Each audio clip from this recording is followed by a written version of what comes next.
Сәлеметсіздер ме, құрметті көрермендер? Менің каналыма лайк басып, тіркеліп, қоңыраушаны басуды ұмытпаңыздар. Бүгін біздер осылай домашний тапочки тоқитын боламыз. Ол үшін біздерге табан, осылай жіп керек болады, велюровый жіп.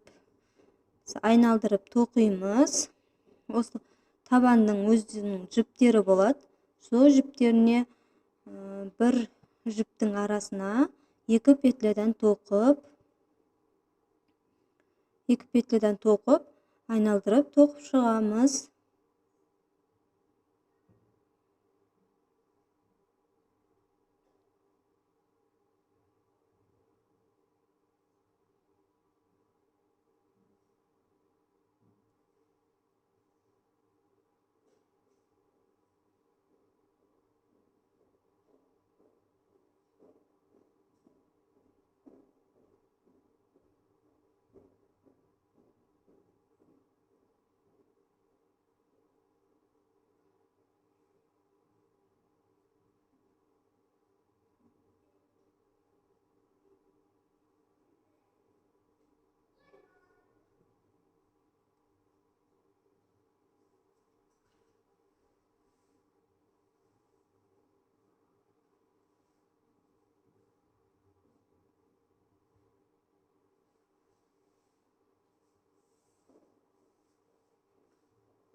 Айналдырып тоқып шықтық.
Жібімізді үзіп алдық. Енді біз алды ашық болғандықтан осылай тоқимыз.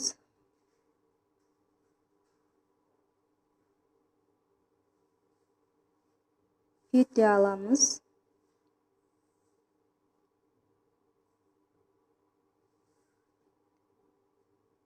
Бұл жерде мен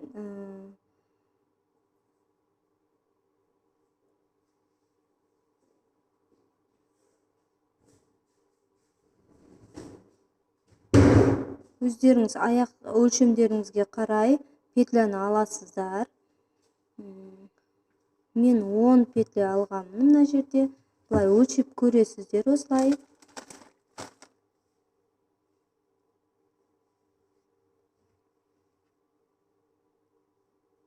Осылай өлшеп, өздеріңіз аяқтарыңызға өлшеп алып осылай істейсіздер. Өйткені менде 10 петля алынған. екінші жағына бірдей өткізіп аламыз осылай.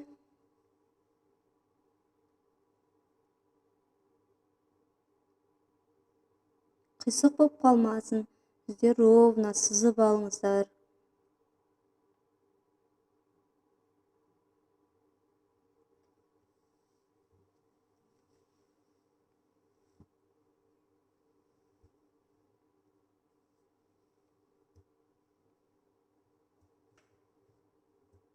Екінші қатарын тоқимыз.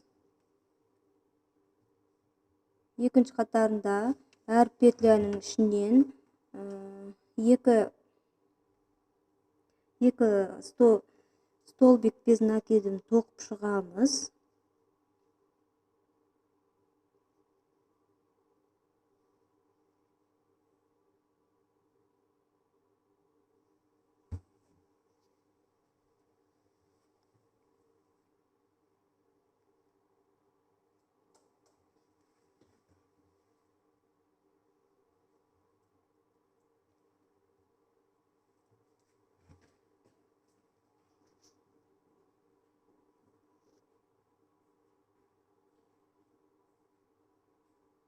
Соңына дейін осы бір петляның тесігіне столбик без накидін екеуі тоқимыз.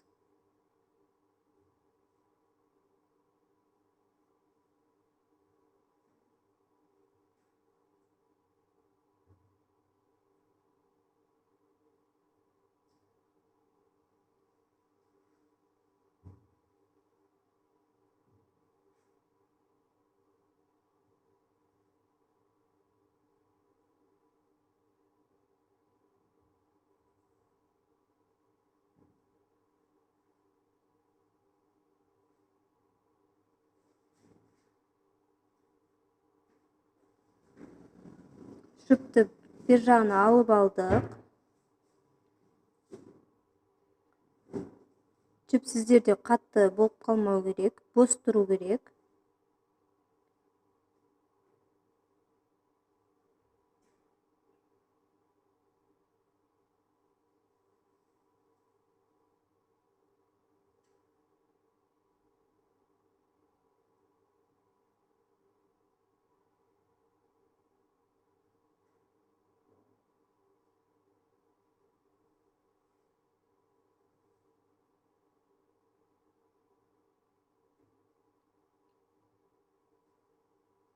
Ол жіп сіздерде арасында қалып кету керек, тоқып атқан жіптеріңіздің арасында қалып кету керек. Тағы да жаңағыдай столбик без накидін тоқимыз.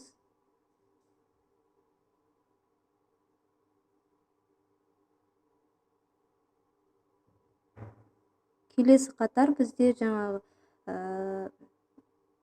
столбик без накидін екеуден тоқыдық қой, енді сол екеуді келесі ортасынан тоқимыз.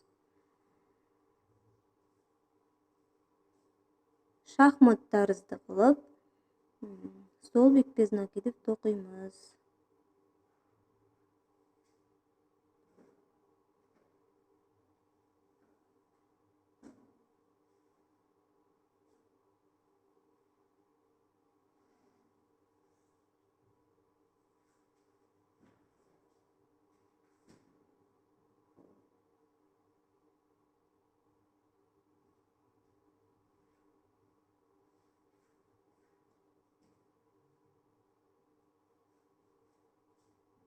Біз айналдырып соңына дейін осылай тоқыдық. Енді соңғы қатарын тоқып жатырмыз. Біз соңғы қатарын тоқып жатқанда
Ал біз тәпішкемізді бүтірейін деп қалдық.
Осылай соңғы петлямызды осылай тоқып,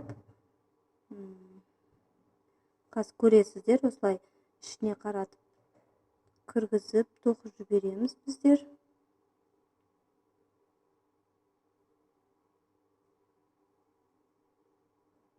Ал дайын болды. Қазір осы жібімізді кесіп, ішіне қарай тоқып тастаймыз, көрсетпеу үшін. Осылай кіргіземіз.